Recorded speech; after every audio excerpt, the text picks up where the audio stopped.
Hey there, chemists. Welcome to another lesson for our thermochemistry unit. Today we're going to be talking a little bit about what is called potential energy diagrams, almost a graphic representation of a chemical reaction and the energy associated with that reaction, specifically potential energy. I wanted to start today's lesson off with a demo that I really love to do in class. Obviously, unfortunately, we can't do that. But I did want to take a look at the reaction of magnesium, the metal, okay, being burned. So let's go ahead and take a look. Okay, so here you'll see we have our magnesium ribbon and we are lighting it on fire with a match. It's going to take quite a bit of time to really get started, but now that it's started, notice it creates a brilliant flame. And at the end of our reaction, once all of the magnesium has burned, we are left with magnesium oxide. All right, so let's go ahead and pop over to our notes for today. And I want to go ahead and record all of the observations that we saw in that video. Specifically, I'd like to go ahead and just note that the reaction did not just start on its own. It wasn't a spontaneous reaction. So magnesium strip, okay, not a spontaneous, meaning it didn't just happen on its own, not a spontaneous reaction at standard conditions. Okay. And what we did see, though, is that when we applied energy to it, right, adding that flame, when we applied energy, it started a reaction.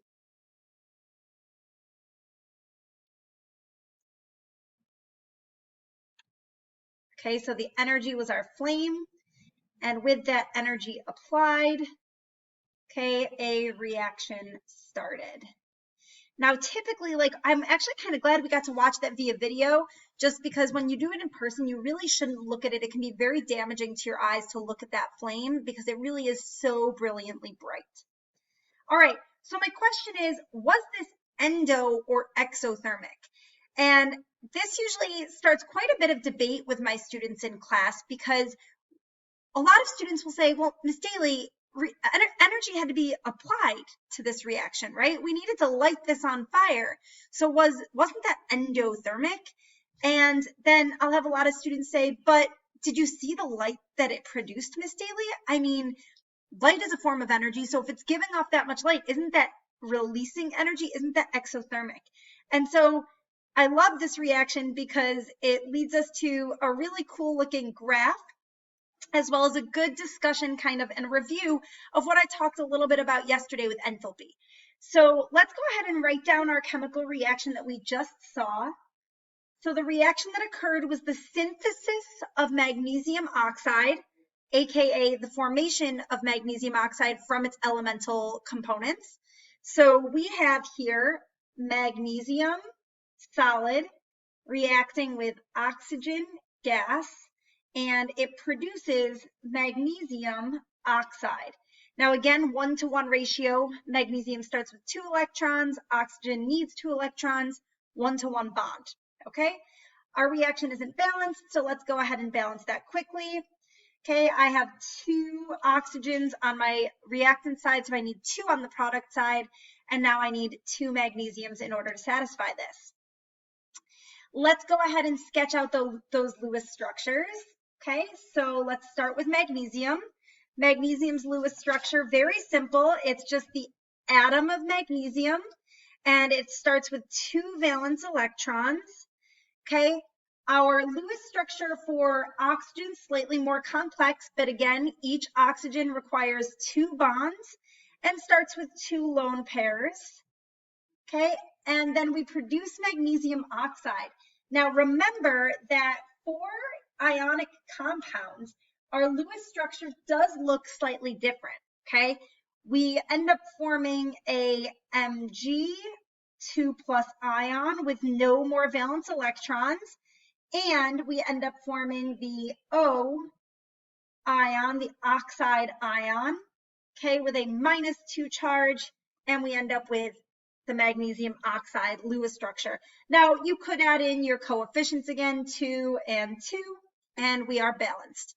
Now, we talked a little bit about this yesterday in the video, but in terms of energy, what has to happen to those molecules of O2 before we can form the magnesium oxide? So what has to happen to the molecules of O2 before we can form the magnesium oxide? Remember from yesterday's video, we had talked a little bit about the idea that bonds have to break, right? My oxygen bonds have to break. So in order to break bonds, right? Again, think about this pen. In order to break bonds, energy has to be absorbed by that bond. So energy is absorbed as bonds break. Okay.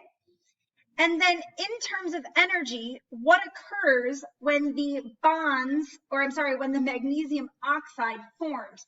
So when I create that magnesium oxide, what happens? Well, again, remember, we're taking all of these kind of highly unstable ions, the oxygen with just missing electrons, the magnesium ion, and we're taking these unstable things, and they're coming together and forming a stable compound. So when they come together, energy is released, okay? So energy is released as bonds form. And so we have to look at then, does this reaction overall absorb more energy as the bonds are breaking, or does it release more energy as the bonds form? And that's going to tell us whether or not this is overall endo or overall exothermic. Now, if this was listed on table I, we could just glance there. It's not. So I want to use this opportunity to talk a little bit about what's called a potential energy diagram, or a graphical representation of the reaction. So let's go ahead and label our why can I not think of the word, our axes, okay? And so for our axes, this is going to be time, or you can think of it as the reaction proceeding forward, okay? Forward, okay? And our y-axis is going to be potential energy,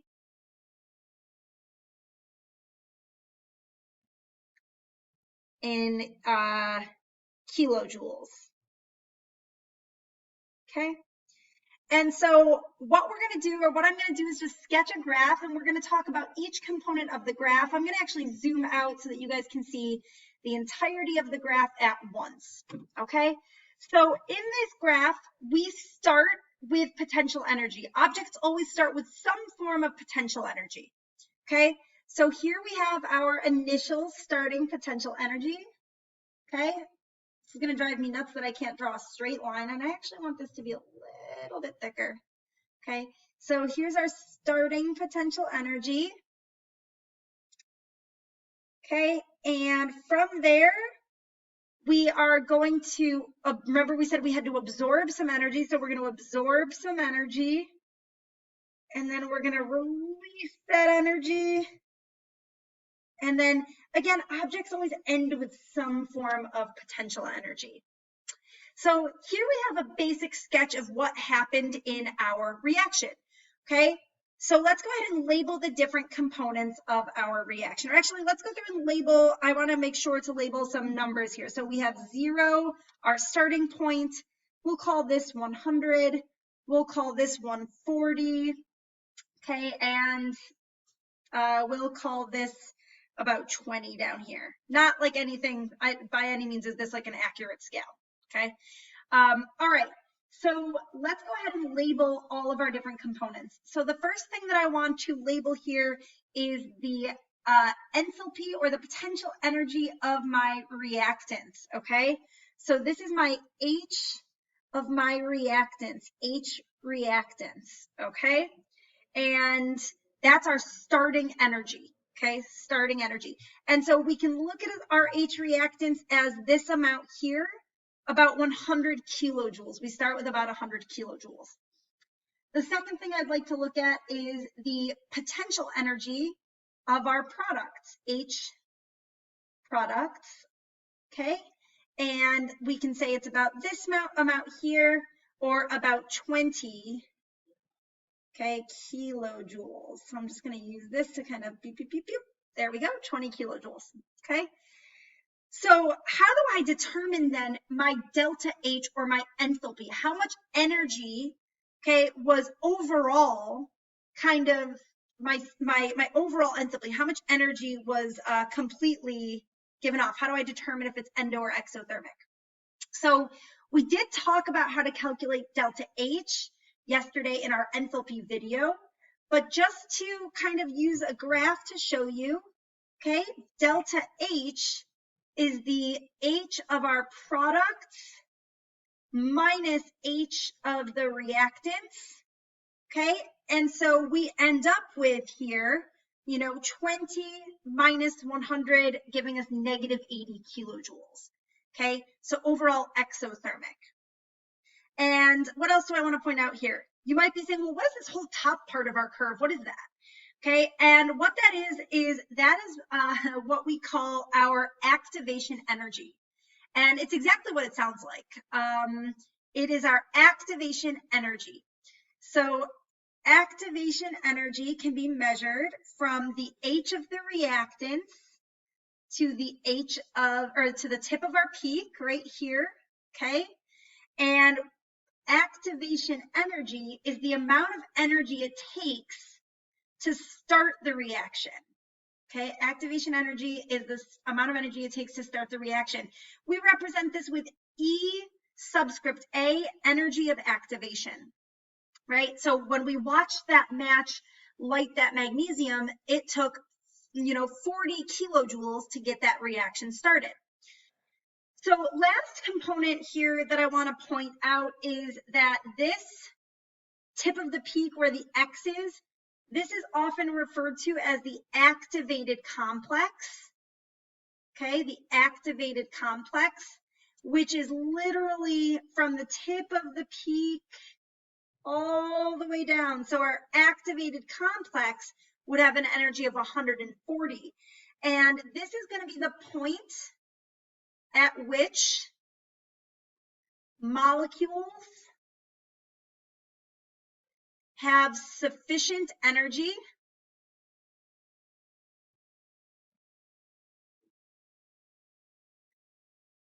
okay, and proper orientation for reaction. Okay, so activated complex, that's the point when our molecules align, they have enough energy, and boom, they form the compound. All right, excellent.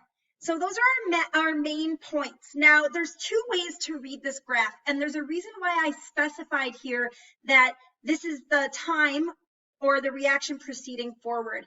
And this is because you can read the forward reaction or the reverse reaction from this graph, okay? So reading our forward reaction, that's going this direction.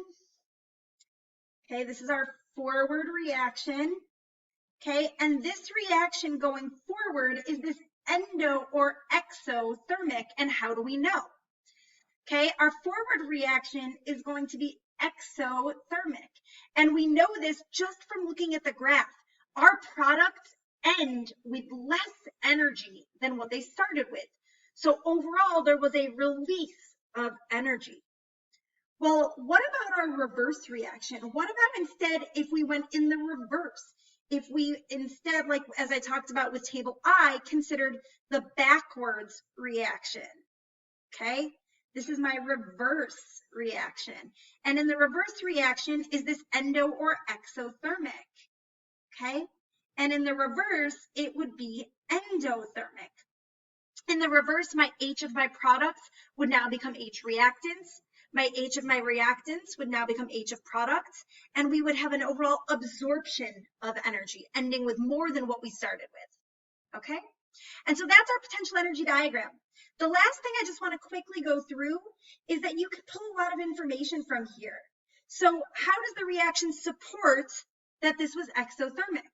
Well, we just mentioned that H of our product was was less than the H of the reactant, right? We end with less energy, okay? We can also determine the actual amounts of these things. So again, what is the energy of my activated complex? Okay, and if we scroll up here, again, the activated complex is that X marks the spot. Our activated complex is measured all the way to the tippy top, and that's 140 kilojoules. Okay, 140 kilojoules. So we end up with 140 kilojoules. Okay, the energy of our reactants, again, our starting materials, had 100 kilojoules. The energy of our products or our ending stuff, okay, had 20 kilojoules. Our activation energy, or the amount of energy it takes to kind of start the reaction, is 100 to 140. So that's going to take 40 kilojoules of activation energy. And we can calculate delta H by doing H product minus H reactant. Delta H is equal to product 20 minus 100, giving us a delta H of negative 80, again, exothermic. And lastly, why is activation energy necessary? Okay, it's necessary to start the reaction and break bonds. Okay. All right, everybody. Thank you so much for watching. Have a great weekend, and I will see you guys on Monday.